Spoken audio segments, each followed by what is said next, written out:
Dr. Keith Ablow specializes in adolescent and forensic psychiatry.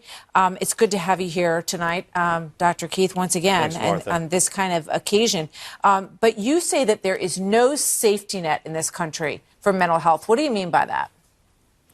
What I mean is that having turned the decision-making for mental health care services largely to third-party insurers, it is a common occurrence that folks hit the ER having expressed suicidal or even homicidal ideas, and that when they're then questioned a little bit more by an emergency room clinician, they may retract those things, and they then are deemed okay to go home. And why? Because third-party insurers are saying, we're not paying for this person to come into the hospital because he promised, or she promised, more often he, that he would do no harm. Now, listen, if 3 hours has elapsed, what kind of safety net is that? Not to mention the fact that having gutted the community mental health system network, most teachers have no idea that you can call a community mental health center, say, I want to talk to the crisis team, and at least Dr. Keith, I'm going to jump in for 1 second. Stay with us here, but here's President Trump and Melania Trump at the Broward County Medical Facility, where so many have been treated. Here he is. And incredible recovery.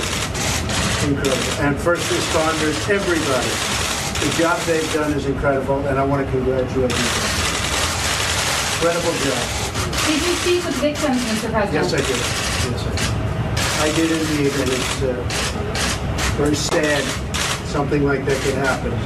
But the job the doctors did, the nurses, the hospital, first responders, law enforcement, really incredible. The speed that they got the victims over to the hospital was like record-setting. One case 20 minutes and one case 19 minutes from the time of the shot. It's an incredible thing. Thank you very much. Do our gun laws need to be changed, Mr. President? All right, so President Trump giving obvious commendation to all of the individuals who were there on the scene and who helped law enforcement and emergency response teams who were incredible and who were, witnessing things that were so horrific, and yet their instincts kicked in.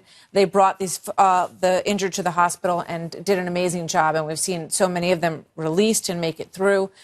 So all of that good news as the president has arrived in Florida, as you can see, and spent some time at the hospital. One of the last question that was shouted out, Dr. Keith Ablow, what are we going to do now? What comes next? That is the question that needs to be addressed. If you were advising the president tonight, what would you tell him has to be done? Well, number one, I'd say please don't get distracted by thinking this is a gun issue. It isn't. All you'll have is a creative killer if you disarm the killer. They'll use something else. The worst episode of school violence, 1927, 38 kids killed by explosives, not a gun. And so what I would say is, listen, this isn't that hard. Most of the assailants are male. Most of them are socially ostracized. Most have a fascination with video games and with weapons. If you have even a coarse filter that leads to a referral to voluntary or even involuntary outpatient medical treatment, psychiatric treatment, inpatient when needed, you will catch 75% of these cases before they ever happen. We say social media is creating this. To some extent it is. But it's also testimony to the fact of how much we're able to ignore, how callous we have become in this safety net, that there's this trail in so many of these cases where you say, oh, it's all over the internet.